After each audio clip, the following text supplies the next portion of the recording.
سلام، خوش اومدید به کانال کتاب صوتی فارسی، جایی که با هم میخونیم، یاد میگیریم و تمرین میکنیم.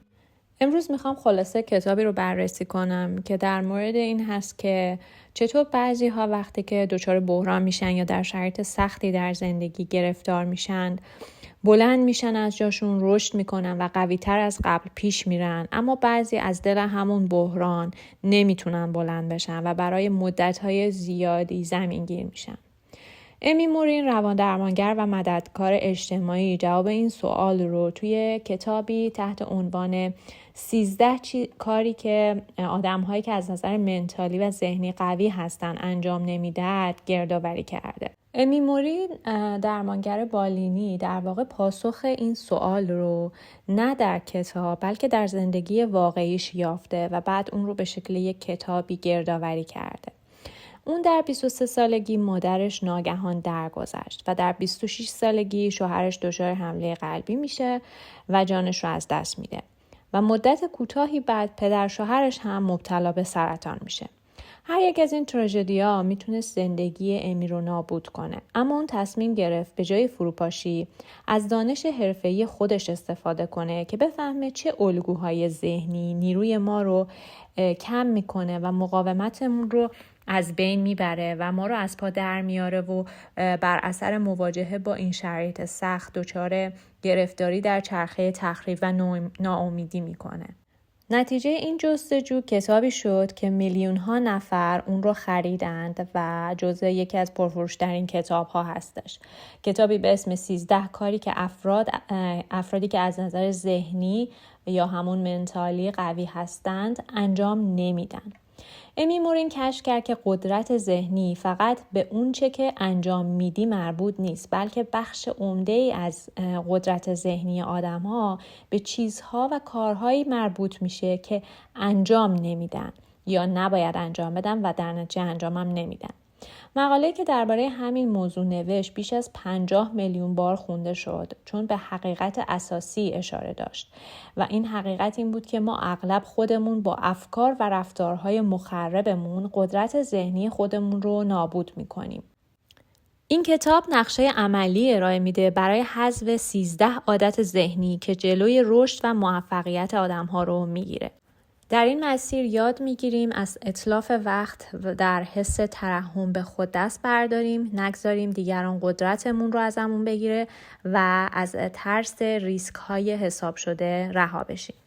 فرقی نداره درگیر استرس کاری باشید، مشکلات رابطه‌ای یا تغییرات بزرگ زندگی.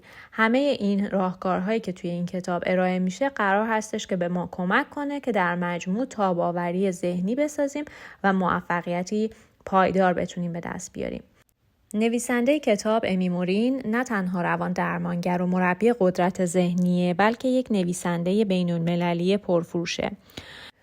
او یکی از پرطرفدارترین سخنرانان همایش‌های تدیکس بین‌المللیه و کتابهاش بیش از 30 زبان ترجمه شده. خب اگه که آماده هستید بریم و این 13 مورد رو با هم دیگه بررسی کنیم و ببینیم که 13 عاداتی که افرادی که از نظر ذهنی و منتالی قوی هستن چه کارهایی رو انجام نمیدن. اولین موردی که بهش اشاره میشه اینه که این افراد در واقع فکر نمی کنن که دنیا به اونها بدهکاره. مهم نیست چقدر باهوشی یا زندگی چقدر با تو سخت گرفته. هیچ کسی تو این دنیا شایسته تر از دیگری نیست. اگر کسی شغل یا کسب و کارش رو از دست بده و احساس کنه دنیا باید جبرانش کنه، در واقع خودش رو به سمت خشم و نابودی بیشتر سوق میده. افراد قوی از نظر ذهنی دیدگاهشون رو سعی میکنن که به راحتی تغییر بدن و به جای تمرکز روی اون چیزی که از دست دادن و یا اون چیزی که ندارن، نگاهشون رو به سمت کمک کردن و مفید بودن برای دیگران میگذارن و بیشتر داشته ها و چیزهایی رو که دارن در نظر میگیرن. اونها خودشون رو مشغول کارهای مثبت میکنن و به این ترتیب ذهنشون رو از حس بدهکاری یا مقایسه های ناسالم با دیگران دور میسازن. اگر که از این دیدگاه پیروی کنی دیگه وقت تو تلف نمی کنی. احساس نمی کنی دنیا چیزی به تو بدهکاره و موفقیت دیگران برای تو تهدید حساب نمیشه. اینکه توجه و تمرکزت روی داشتهات باشه به جای نداشتهات باعث میشه که هم بیشتر به دست بیاری و همین که در چرخه سمی مقایسه کردن خودت با دیگران نیفتی. و اینجوری بخش عمده‌ای از انرژیت که قرار صرف مقایسه و کارهای پراکنده بشه دیگه صرف تمرکز روی خودت و پیشرفت خودت خواهد شد. دومین موردی که این کتاب اشاره میکنه که افرادی که از نظر منتالی قوی هستند انجام نمیدن این هستش که این افراد وقتشون رو صرف دلسوزی برای خودشون نمیکنن. یه جورایی فکر میکنم که داره اشاره میکنه به همون بحث قربانی بودن و حس قربانی شدن. این کتاب میگه که مخربترین ماده مخدر روانی ترحم به خوده. این حس اعتیاد آوره، لذت کوتاه میده، اما در نهایت تو رو داره از واقعیت جدا میکنه. یعنی به عبارتی داره بهانه‌ای دست تو میده برای اینکه همچنان قربانی بمونی، برای اینکه همچنان تقصیرها رو بندازی گردن این اون و به جای اینکه انگشت تقصیر و مسئولیت پذیری رو سمت خودت برگردونی مدام به دنیای بیرون نسبت بدی. واقعیت اینه که هیچ کسی از سختی‌های زندگی معصوم نیست. در زندگی همه مشکل وجود داره و این مشکل‌های مختلف همیشه هست. اما تفاوت چیه؟ تفاوت بین واکنش‌هایی هستش که توی این شرایط افراد مختلف دارن نشون میدن.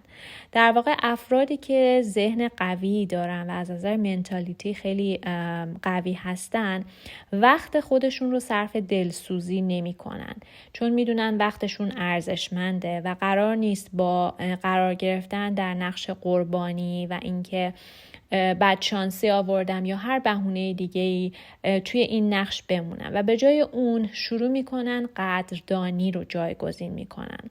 در واقع با این کار داره چی کار میکنن؟ این افراد دارن با این کار از تضاد اون انرژی منفی استفاده میکنن. یعنی دارن حس فراوانی رو تمرین میکنن و اون شرایط سخت رو بدین ترتیب راحت تر میکنن برای خودشون و دارن با این کار در واقع پذیرش رو تمرین میکنن، پذیرش و اعتماد، که این خیلی میتونه کمک کنه. معمولا دیدین افرادی که حالا باورهای قوی دارن در شرایط سخت میتونن بهتر و بیشتر دووم بیارن و خودشون رو بازسازی کنن و تاباوری بیشتری دارن و خیلی از اونها به خاطر این هستش که توی اون بره از زمان ایمانی دارن که شروع میکنن از اون ایمان در واقع کمک میگیرن و همچنان قدردانی رو جایگزین حس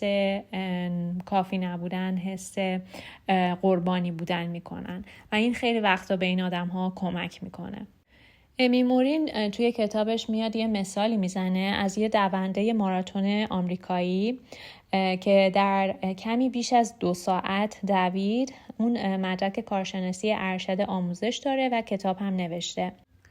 اما نکته حیرت انگیز اینجاست که این دونده ماراتون آمریکایی مارلا رانین در واقع نابیناست.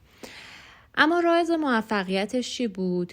اون میگه که من هرگز اجازه ندادم که بیماریم به عنوان ناتوانی برای من تعریف بشه. در واقع من به جای اینکه تمرکز کنم رو چیزهایی که از دست دادم و ندارم، برای داشته هام سپاسگزاری کردم و داشته هامو دیدم و از اونها بهترین استفاده رو کردم. پژوهش‌ها هم این رو تایید میکنن که پرورش حس قدردانی و شکرگزاری نه تنها روح تو رو قوی تر میکنه بلکه سلامت جسمیت رو هم بهبود میبخشه. در یک پژوهشی که در سال 2003 انجام شده مشخص شده که افرادی که شکرگزار هستند کمتر دچار دردهای جسمی میشن و از کیفیت زندگی بالاتری برخوردارن. و احتمالا شما هم توی اطرافیانتون همچین چیزی رو تجربه کردین. کسایی که شکرگزارن اکثرا افرادی هستن که مثبت اندیشن، نکات مثبت رو میبینن و انرژی های مثبت تری دارن در مقایسه با افرادی که مدام در حال نق زدن هستن و تمرکزشون روی نداشته هاشون هست. به عبارت دیگه شکر نعمتت افسون کند، کفر نعمت از کفت بیرون کند.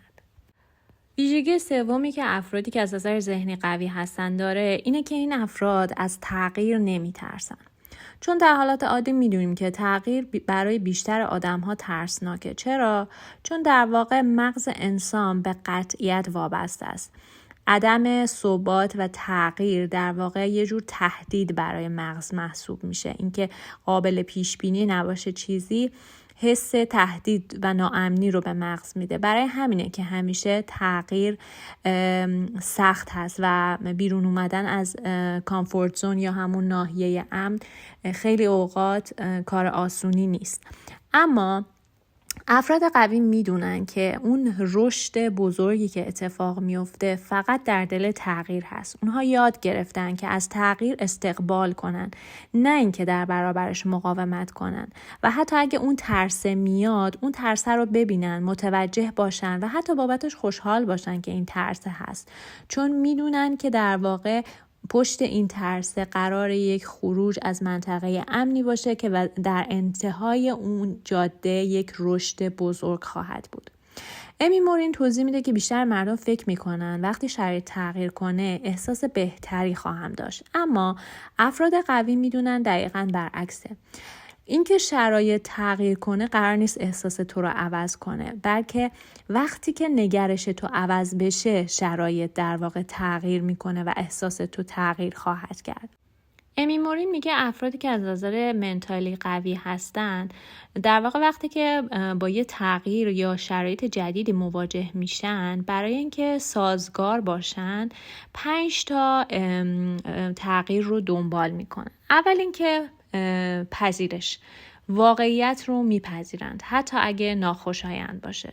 در مواجهه با یک شرایط ناخوشایند 2 تا حالت بیشتر وجود نداره. یا اینکه اون شرایط باید تغییر کنه، پس اگه قدرت تغییرش رو داری عوضش کن. یا اینکه راه حل دوم شرایطی هستش که امکان تغییر وجود نداره، حالا به هر دلیلی.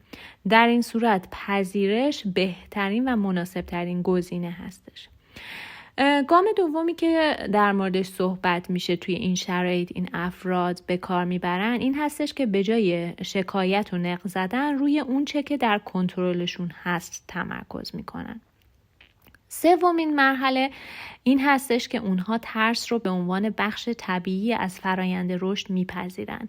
یعنی قرار نیستش که تو این ترس رو حذف کنی، این ترس رو میبینی، حس میکنی و نگاش میکنی و میگی که اوکی وجود داره، ولی با این وجود من این گام رو برمیدارم. 4مین موردی که این افراد توی شرایطی که به تغییری که آسون نیست برخورد میکنن انجام میدن این هستش که قدم‌های کوچک اما پیوسته برمی‌دارن. این کوچک و پیوستگی خیلی مهم هستش. و در نهایت گام 5 این هستش که خودشون رو تشویق میکنن، نه سرزنش. این سرزنشگری و خودتخریبی خیلی خیلی نکته مهمی هستش که باید حواسمون باشه بهش. افرادی که از نظر ذهنی ضعیف هستن معمولا یا میان صورت مسئله رو پاک میکنن و از تغییر فرار میکنن و توی همون منطقه امنشون ترجیح میدن بمونن بدون اینکه تجربه کنن، بدون اینکه رشد کنن، بدون اینکه ریسک کنن.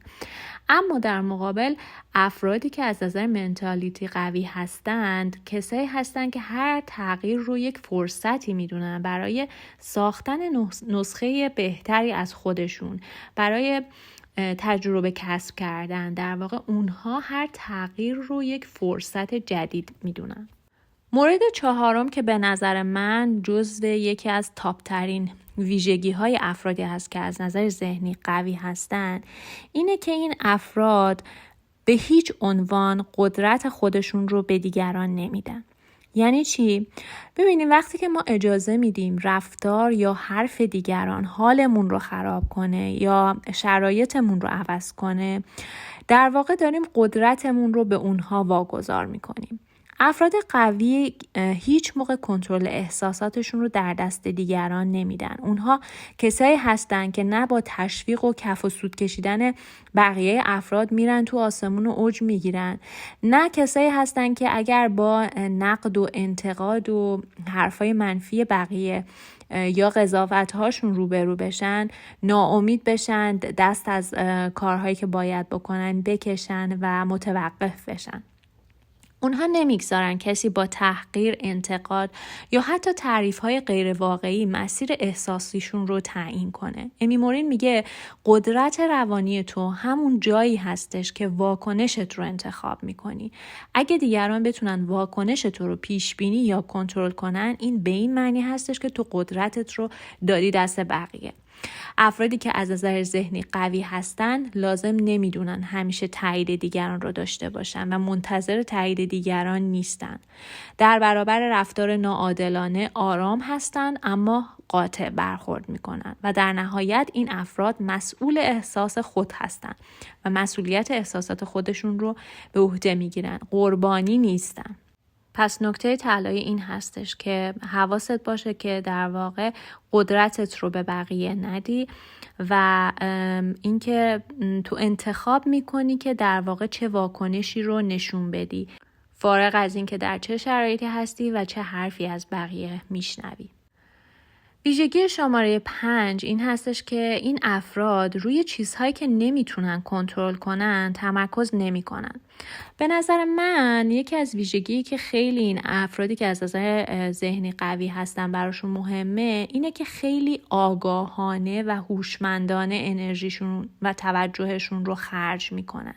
یعنی اجازه نمیدن که همینطور به همین راحتی، حالا با یه حرف یا با یک واکنش یا با یک اتفاق، تمرکزشون از روی هدفشون گرفته بشه یا احساساتشون، واکنش‌هاشون رو در واقع تعیین بکنه. خیلی از ما انرژی ذهنی خیلی عظیمی رو صرف چیزهایی میکنیم که اصلا در کنترل ما نیست. یعنی همین نگرانی هایی که در مورد آینده و اتفاقاتی که اصلا ممکنه هیچ وقت هم اتفاق نیفته میذاریم، یا تمرکزی که روی اخبار، روی آب و هوا، وضعیت اقتصادی، حرفی که یک کسی میزنه که اصلا شاید خود اون فرد نه منظورش اون چیزی باشه که ما برداشت کردیم، نه قصد و غرضی داشته باشه و حتی اگر قصد و غرض هم داشته باشه اصلا چیزی هستش که خیلی هم درست نیست شاید. یا خیلی انرژی هامون رو صرف گذشته‌ای که دیگه گذشته و بر نمیگرده و قابل تغییر نیست و در کنترل ما نیست میذاریم. کتاب میگه که افراد قوی این تله ها رو میشناسن. در واقع میدونن که اینها دامهای ذهنیه. اونها تفاوت بین تلاش مفید و دغدغه بی‌ثمر رو میدونن. و به جای گفتن این که ای کاش این طور نمیشد یا ای کاش این حرف رو میزدم یا ای کاش این حرف رو نمیزدم و هزاران ای کاش دیگه، از خودشون میپرسن الان دقیقاً چه چیزی در کنترل منه؟ پس من باید فقط روی همون تمرکز کنم و انرژیم رو روی اون خرج کنم، نه چیزهایی که تحت کنترل من نیست. امی مورین در یکی از کارگاه‌هاش از شرکت کننده ها میخواد فهرستی از نگرانی هاشون رو لیست کنن. بعد از اینکه اینها لیست میکنن، میان بررسی میکنن و میبینن بیش از 80% نگرانی هایی که لیست شده مواردی هستش که در واقع خارج از کنترل این افراد هستش. در صورتی که اگر افراد فقط روی همون 20% قابل کنترل تمرکز میکردن، نه تنها اضطرابشون به شدت کاهش پیدا میکرد، بلکه احساس توانمندیشون خیلی افزایش پیدا میکرد و انرژیشون هدر نمیرفت. کتاب اینجا یه راه حل ارائه میده و میگه که وقتی که احساس میکنید زندگیتون از کنترل خارج شده، یه تیکه کاغذ بردارید و اون رو با یک خط افقی از وسط به 2 نیم تقسیم کنید. در قسمت بالا سمت راست اون چه رو که نمیتوانم کنترل کنم رو بنویسید و در قسمت پایین سمت راست اون چه رو که میتونم کنترل کنم. و هنگام پر کردن قسمت بالا به یاد داشته باشید که نمیتوانید آنچه که اتفاق افتاده رو کنترل کنید. با این حال میتونید اون چه رو که روی اون تمرکز میکنید، معنا و نحوه رفتار رو انتخاب کنید و کنترل روش داشته باشید.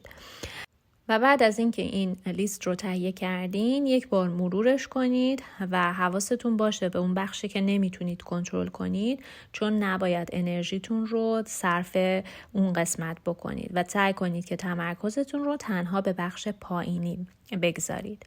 یادتون باشه که افرادی که از نظر ذهنی قوی هستن اونهایی هستن که تو گذشته زندگی نمی‌کنن. خیلی از مردم حس میکنن که گذشته و میراث خانوادگیشون اونها رو تسخیر کرده. اینکه حالا توی یه خانواده به خصوصی به دنیا اومدن یا که شرایط خاصی داره، پدر و مادر حالا ویژگی‌های رفتاری دارن، از نظر مالی شرایط خاصی دارن، فکر میکنن همه اینها داره اون رو شرایط اونها رو کنترل میکنه. درسته که ما تو خیلی از چیزها حق انتخاب نداشتیم، اما یادمون باشه که میتونیم راههای سازنده برای پیشرفت پیدا کنیم، صرف نظر از ریشه ها و اتفاقاتی که توش دخالت نداشتیم، و میتونیم برای خودمون میلیون ها مثال از این افراد رو مثال بزنیم. مورد بعدی این هستش که افراد قوی از نظر ذهنی در واقع هیچ موقع نمیخوان همه رو راضی نگه دارن و میدونن که اصلا راضی نگه داشتن همه افراد کاری شدنی نیست و به غیر از تحلیل انرژی و تمرکز خودشون نتیجه دیگه‌ای نخواهد داشت. فرض کنید بیش از حد نگران راضی کردن دیگران باشین. در این صورت باید یاد بگیرید که انتخابایی داشته باشید که با ارزش‌های شما همسو باشن و بر اساس اونا عمل کنید. حتی اگر این به معنای ناامید کردن یا ناراحت کردن دیگران بشه یا باعث بشه در موردتون قضاوت کنن. مخصوصا توی فرهنگ ما این خیلی به نظر من جای کار داره، چون طبق فرهنگ ما یک سری افراد جایگاه خاصی در زندگی ما و توی نظر ما دارن و اینکه ما بخوایم کاری کنیم برخلاف رضایت اونها خیلی آسون شاید نباشه. اما اینم یه مهارتیه که باید یاد بگیرید. اتفاقا چند وقت پیش یه کتابی رو با همین عنوان خوندم، در مورد این بودش که چطوری جسارت این رو پیدا کنیم که با افرادی که با همون مخالفت میکنن یا دیسلایک میدن به همون در واقع زندگی بهتری داشته باشیم. چون واقعا این داستان مخصوصا توی جامعه ما گاهی جسارت میخواد. ولی این اپیزود رو هنوز ضبط نکردم. امیدوارم که در اپیزودهای دیگه بتونم اون کتاب رو هم بررسی کنم، چون کتاب خیلی جالبی بود و به نظرم جایگاه مهمی داره برای ما. مورد بعدی میگه که این افراد اشتباهات مشابه رو تکرار نمی کنن. در واقع اونها اشتباهی رو که بار اول انجام میدن تحت عنوان اشتباه نمیدونن، بلکه اون رو یک تجربه میدونن که باید روش تمرکز کنن، روش تحقیق کنن، دلیلش رو بررسی کنن و درسی رو ازش بگیرن و بعد از اینکه این مراحل اتفاق افتاد اون درس رو میگیرن و دیگه این اشتباهات رو تکرار نمیکنن. کاری که ما بعضی اوقات نمی کنیم. مثلا وقتی که توی رابطه عاطفی شکست میخوریم، افراد به سرعت بدون اینکه اصلا بررسی کنن دلیل این شکست چی بود وارد یک رابطه دیگه میشن و همین طور شکست های پشت هم بدون اینکه اصلا ببینن که باگ قضیه چی بوده که این شکست ها اتفاق میفته، یا به نوعی دارن فرار میکنن یا صورت مسئله رو پاک میکنن و حالا توی موردهای زیادی میشه این رو مثال بزن. اما اینجا میگه که افراد قوی اونهایی هستن که از شکستاشون درس میگیرن، اون درس رو یاد میگیرن و دیگه شکست رو تکرار نمیکنن. این افراد به جای اینکه شکست‌هاشون رو بندازن گردن بقیه و افراد دیگر رو مقصر بدونن، وقتی که شکست میخورن شروع میکنن اون رو تحلیل و بررسی میکنن خیلی عادلانه و با چشمی باز و آگاهانه تا اینکه ببینن توی اون پروسه کجای کار خودشون مرتکب اشتباه شده باشن. اون درس رو میگیرن، خودشون رو اصلاح میکنن و در دفعات بعدی اون اشتباهات رو تکرار نمیکنن. ویژگی دیگه این هستش که این افراد از ریسک های حساب شده نمی ترسن. دقت کنید، ریسک حساب شده. اگر که قرار هست کاری رو انجام بدید نترسید. هر لحظه از زندگی شما در واقع یه آزمایشه. هرچه بیشتر تجربه کنید بهتر میشید. خیلی از مردم از ریسک کردن میترسن، از اینکه از ناحیه امنشون بیان بیرون و در واقع کاری رو تجربه کنن میترسن. شما باید تصمیمات زندگی رو در نظر بگیرید و خطرات رو ارزیابی کنید.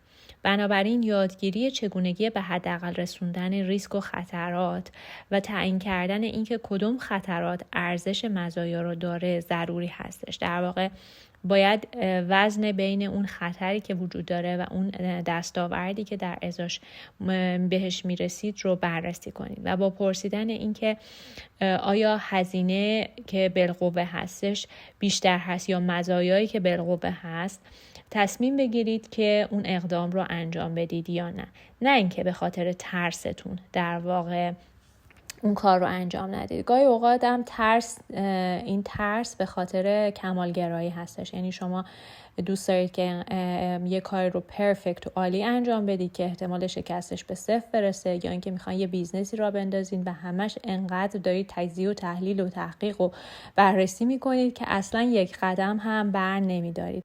سعی کنید به جای کمالگرا بودن عملگرا باشید و اما قبل از اینکه بخواید کاری رو شروع کنید از خودتون سوال‌های رو بپرسید. مثلا در واقع خطرات اون کار رو محاسبه کنید. بپرسید که هزینه‌های بالقوه‌اش چیه، مزایای بالقوه‌ای که داره چی هستش، این کار چجوری بر اهداف من تأثیر میذاره، آیا جایگزینی داره، بهترین چیز و بدترین چیزی که میتونه توی این مورد اتفاق بیفته چه مواردی هستن.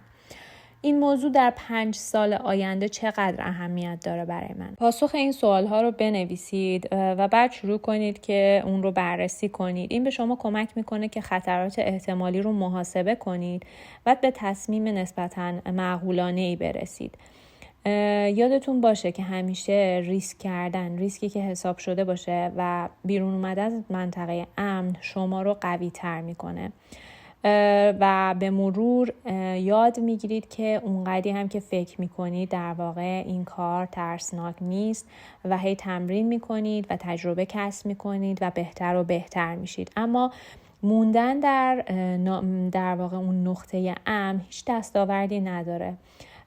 یه جا خوندم که همیشه بهترین روش برای مقابله با ترس این هستش که برید تو دل ترستون و هیچ وقت سعی نکنید اون ترس رو فکر نکنید که قراره اون ترس دیگه نباشه. قطعاً هر جایی که یه کار بزرگی هست، هر جایی که شما میخواید پاتون رو به نحوی از منطقه امن بیرون بذارید و تجربه جدیدی کسب کنید، یه ترس و یه اضطراب خوب و در واقع تشویق کننده اینجا هست که باید رفت تو دلش و نباید به خاطر اون ترس در واقع پا پیش کشید. علاوه بر این شروع کنید به تمرین ریسک کردن و مواجه شدن با ترس‌های خودتون. در واقع اول شناختن ترس‌ها و بعد مواجه شدن. خیلی وقتها ما اصلا ترس‌های خودمون رو نمیشناسیم و فقط دست از اقدام برمی‌داریم، در صورتی که اگر ترس خودت رو بشناسی و نسبت به اون آگاه باشی، وقتی که اون شرایط اتفاق میفته میدونی که این ترس اتفاق میفته به خاطر اینکه تو میخوای از منطقه امن بیرون بیای و این برای مغز تو یک شرایط غیر قابل پیش بینی هستش که نشون دهنده تهدیده. اما در واقع مغز نمیدونه که پشت این تجربه، پشت این خارج شدن از منطقه امن یه رشد و یک موفقیت بزرگ قرار اتفاق بیفته. ویژگی شماره 11 افرادی که از نظر ذهنی قوی هستند این هستش که بعد از اولین شکستشون تسلیم نمیشن. یعنی در واقع به این راحتی ها تسلیم نمیشن. خیلی از مردم ترس قابل توجهی از شکست دارن و همین ترس اصلا باعث میشه که دست به اقدام نزنن. بسیاری از اونها به هر قیمتی از شکست اجتناب میکنن، بنابراین از ریسک کردن میترسن. با این حال تقریبا هر داستان موفقیتی با یه مسیر طولانی از شکست و پشت کار آغاز میشه. به عبارت ساده، کسایی که موفق میشن شکست هاشون رو به عنوان پله هایی برای پیشرفت میبینن و اصلا گاهی شاید این به کار بردن واژه شکست با اون بار منفی که داره در خیلی جاها واقعا درست نیست، به خاطر اینکه حقیقت اینه که اون شکست ها تبدیل میشن به تجربه و تجربه واقعا چیز ارزشمندی هستش. در واقع تجربه همون پله هایی هستش که برای پیشرفت و رشد ما نیاز داریم بهش. شکست صرفا بخشی از موفقیته و نشونه‌ای هستش که شما خودتون رو به چالش کشیدید. چند وقت پیش یه پادکستی رو گوش میدادم از که داشت یه داستان اسطوره‌ای رو روایت میکرد و توی اون شاید شما هم شنیده باشید، میگفتش که از اون قدیس پرسیدن که یه قدیسی بوده که میمیره و میره اون دنیا و بعد ازش میپرسن که تو چرا هیچ زخمی نداری؟ بعد میگه که چون خیلی مثلا بدون زخم و بدون، منظور از زخم بدنی نبوده دیگه، منظور اون زخمایی بوده که در طی پروسه هایی که ما توی زندگی باش روبرو میشیم میخوریم. و بعد اون میگه که و بعد بهش میگن که یعنی توی اون دنیایی که تو بودی هیچ چیزی ارزش مبارزه و جنگیدن نداشت که تو زخم نشدی. و این جمله خیلی جمله عمیقیه، نشون میده که اینکه ما بعضی اوقات دچار چالش میشیم، وارد اون چالش میکنیم خودمونو، حتی اگه شکست بخوریم نباید از نظر ذهنی کلمه شکست برای ما بار منفی داشته باشه. شکست با خودش اگر تجربه و درس برای ما همراه داشته باشه بسیار بسیار چیز با ارزشیه. در واقع ما اسم اون رو وقتی باید شکست بذاریم که درسش رو نمیگیریم، سعی میکنیم ازش فرار کنیم یا اینکه خودمون رو تو نقش قربانی پیش میبریم و مدام در فکر گذشته و ای کاش ها میمونیم. مورد آخر مورد خیلی مهم و قابل تأملی هستش و به نظر من چیزی هستش که هر کدوم از ما باید بدون اینکه به خودمون دروغ بگیم با این مواجه بشیم. این ویژگی این هستش که افرادی که از نظر ذهنی قوی هستن از اینکه زمانی رو تنها با خودشون سپری کنن نمیترسن. احتمالاً بیشتر روزا با سر و صدا احاطه شدید. خیلی از شما با روشن کردن تلویزیون، گوش دادن به پادکست، موسیقی یا حالا صحبت کردن با تلفن خودتون رو با این سر و صداها سرگرم میکنید. در واقع این سر و صداها ایجاد کردنش باعث میشه که اون سکوت‌های ناراحت کننده‌ای که در پس ذهن ما هست به خاطر مواجه شدن با خودمون بدون اینکه بخوایم به خودمون دروغ بگیم یا حواس خودمون رو پرت کنیم اتفاق میفته. اما وقتی زندگی خودت رو با سر و صدا پر میکنی تو داری یه فرصت قدرتمند رو از دست میدی. تحقیقات نشون میده که گذروندن وقت به تنهایی بدون سر و صدا، یعنی همون فرهنگ هیچ کاری نکردن، منجر به تجدید، جوانسازی، الهام و تأمل میشه. شاید توی فرهنگ ما این هیچ کاری نکردنه خیلی بد جا افتاده، به این معنی که به آدم حس عذاب وجدان میده، حس تنبل بودن میده، حس اتلاف وقت میده. اما اینجا اشاره میکنه که نه، این در واقع یک تکنیکه برای اینکه تو رو قوی تر بکنه. از غرق کردن افکارت با فناوری و صداها در واقع باید خودداری کنی. در عوض با اختصاص دادن 10 دقیقه در روز برای بودن با خودت، با احساساتت، قدرت ذهنیت رو افزایش بدی. منظور این نیستش که تنها بمونی و شروع کنی نشخوار فکری کردن ها. منظور این هستش که با خودت وقت بگذرونی، با احساساتت روبرو بشی. در طول این 10 دقیقه میتونید در مورد اهداف زندگیتون فکر کنید و تعیین کنید آیا در مسیر دستیابی بهش هستید یا نه. بدون اینکه بخواید قضاوت کنید، بدون اینکه بخواید حس خشم داشته باشین یا اینکه جاهایی که کم کاری کردین شروع کنید با خودتون مکالمات منفی داشته باشن. همچنین میتونید از این فرصت برای فکر کردن به اهداف یا رویاهاتون استفاده کنید. از تکنیک های تجسم یا ویژوالیزیشن که توی کتاب قبلی که وقتی مغز خود رو تغییر میدهد ازش صحبت کردیم و توی اون کتاب اشاره کردیم که چطور این تکنیک باعث میشه که نقشه ذهنی ما عوض بشه و یک تکنیک خیلی قدرتمند هستش استفاده کنید.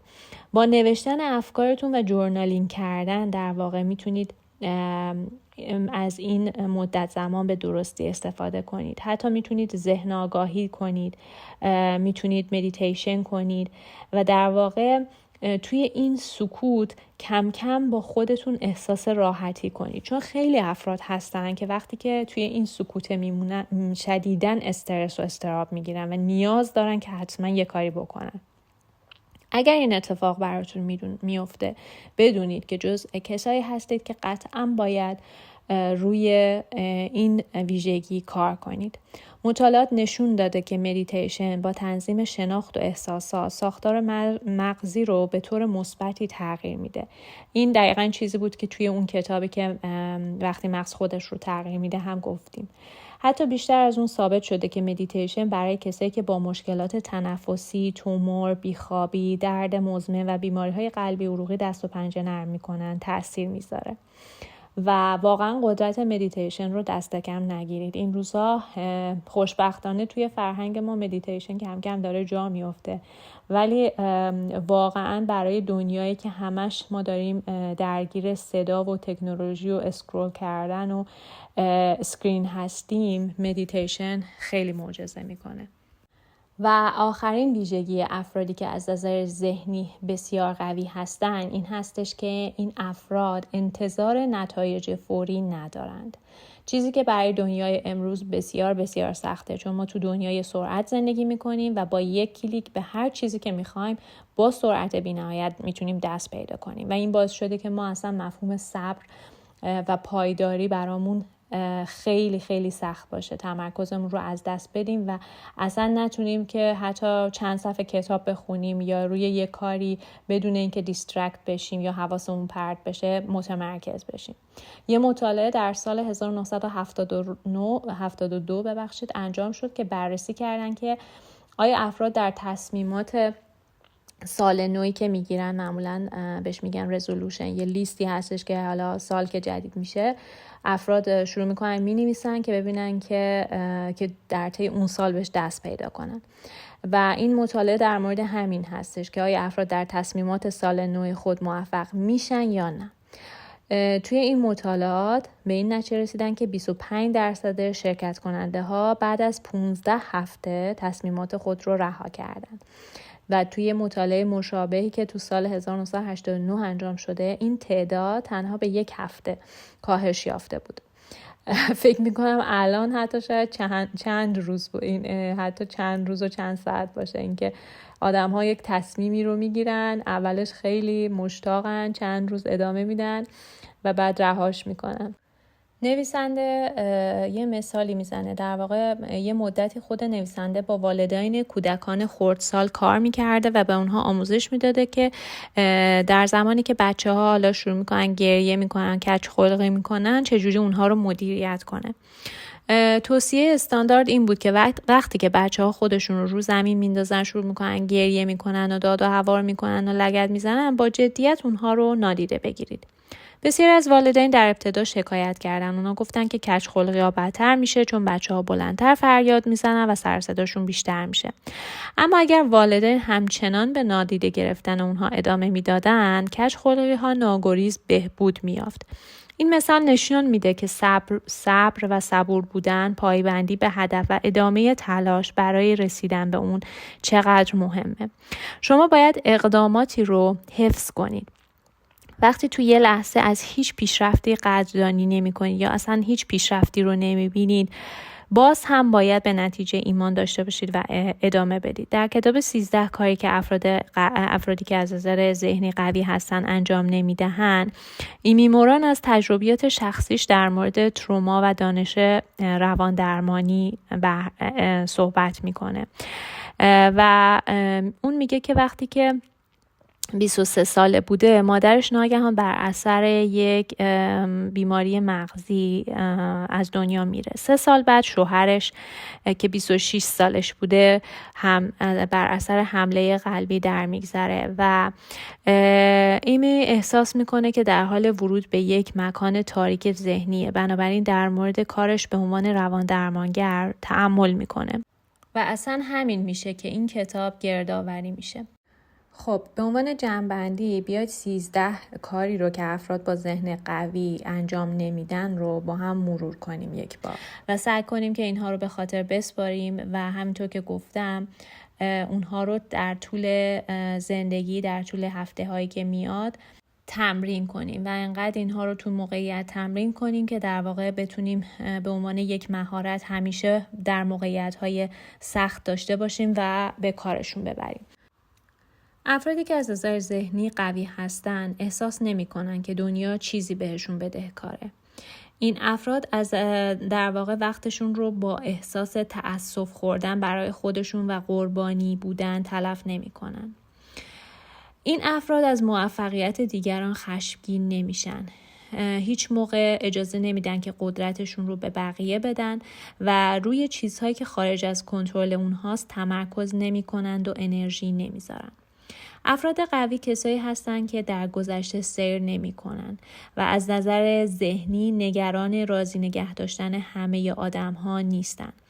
اونها اشتباهاتشون رو تکرار نمی‌کنن بلکه از اشتباهاتشون درس می‌گیرن و سعی میکنن که دفعه بعدی اون درس ها رو استفاده کنن. این افراد از تغییر نمیترسن و همیشه سعی میکنن که از منطقه امنشون با ریسک حساب شده بیرون بیان، تجربه کسب کنن و رشد کنن، چون شکست برای اونها تسلیم نیست. این افراد به هیچ عنوان از اینکه تنها باشن با خودشون بدون اینکه عامل دیسترکت کننده یا حواس پرتی در کنارشون باشه اذیتی نیستن و کسایی هستن که با مدیتیشن و کار کردن روی ذهنشون از این احساس تنهایی به بهترین نحو استفاده میکنن و در نهایت این افراد صبور هستن و نتیجه انتظار فوری ندارن. امیدوارم که با گوش کردن به این اپیزود ما هم یکی از این افراد قوی باشیم و این ذهنیت ها رو در خودمون تقویت کنیم که بتونیم در شرایط مختلف و با چالش های زندگی به بهترین نحو روبرو بشیم و موفق و بلند بشیم و ادامه بدیم. ممنونم که تا اینجای پادکست با من همراه بودید. اگر که مطالب برای شما مفید بود خوشحال میشم با لایک و سابسکرایب کردن من رو همراهی کنید. اگر کسی رو میشناسید که این مطالب میتونه بهش کمک کنه حتما اون رو با شیر کنید و در انتشار آگاهی شما هم با من شریک باشید. تا پادکستی دیگر بدرود.